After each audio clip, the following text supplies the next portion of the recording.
How's it going? I'm P. Wade Ross, Chief Executive with Texas Small Farmers and Ranchers Community-Based Organization.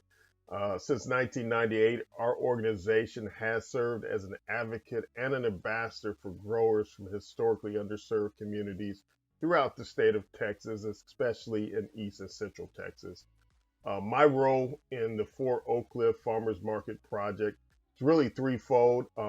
I'm serving as an education co-director along with my talented comrade Susie Marshall from Grow North, Texas. I'm serving on the planning committee for Fort Oak Cliff Farmers Market. And then last but not least, I am here to conduct farmer and producer outreach to find growers just like yourselves who may be interested in serving at the farmers market as a vendor. And so if you know someone out there, please send them our way. In this video, we'll be discussing diversifying crops as it relates to your profit while selling at a farmer's market. When you start selling at a farmer's market, you want to be in the mindset of taking some time in the beginning to do three things. Number one is understand your market. Number two, pay very close attention to your product costs for each crop you're selling.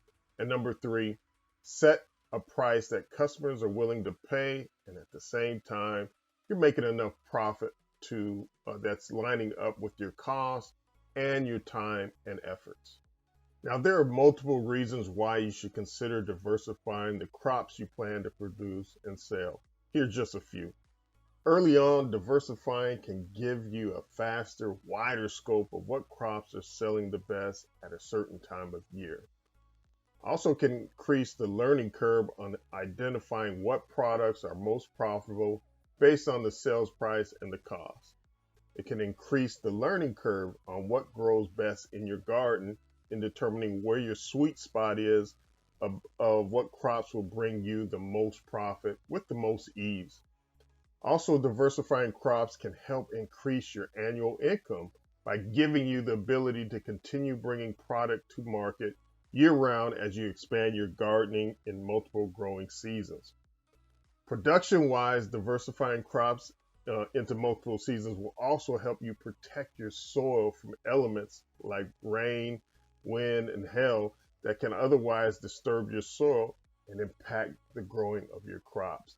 And finally, diversifying crops can help keep your soil fertile year-round as the biology in the soil continues to feed and create more and more nutrients on its own.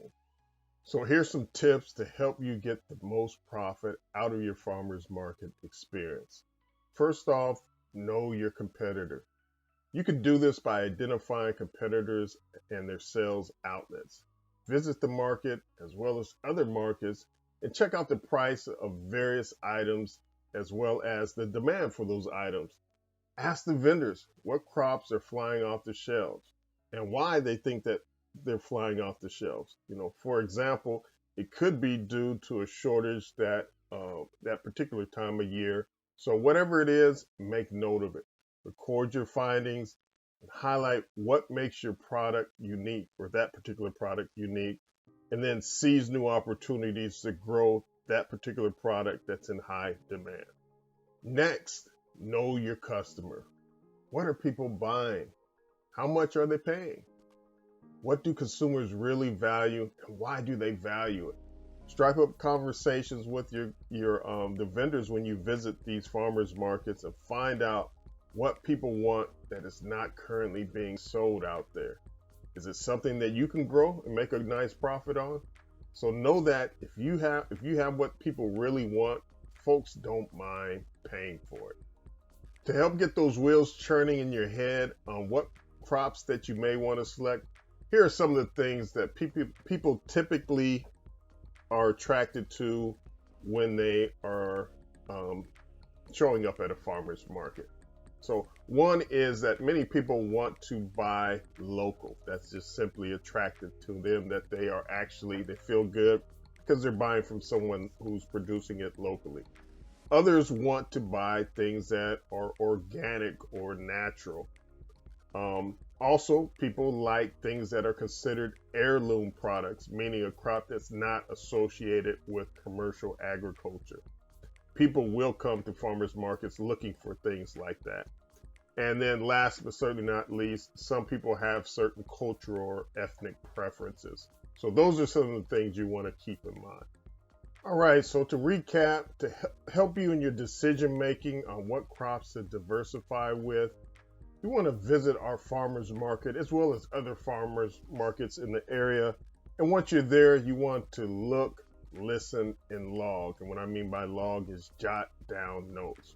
You want to record such things as what can you sell, who you can sell it to, how much you can sell it for, and when, meaning what time of year those things are in high demand.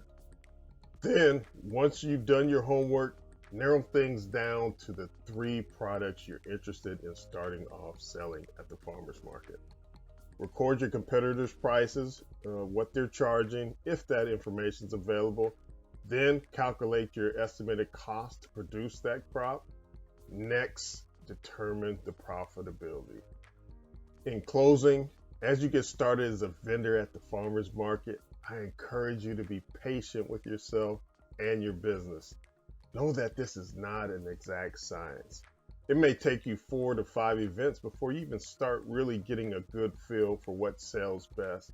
Then, at some point, the season may change and things may switch up again. Just know this is the norm. It's part of being an agriculture producer. The key is never get out of the habit of looking, listening, and logging.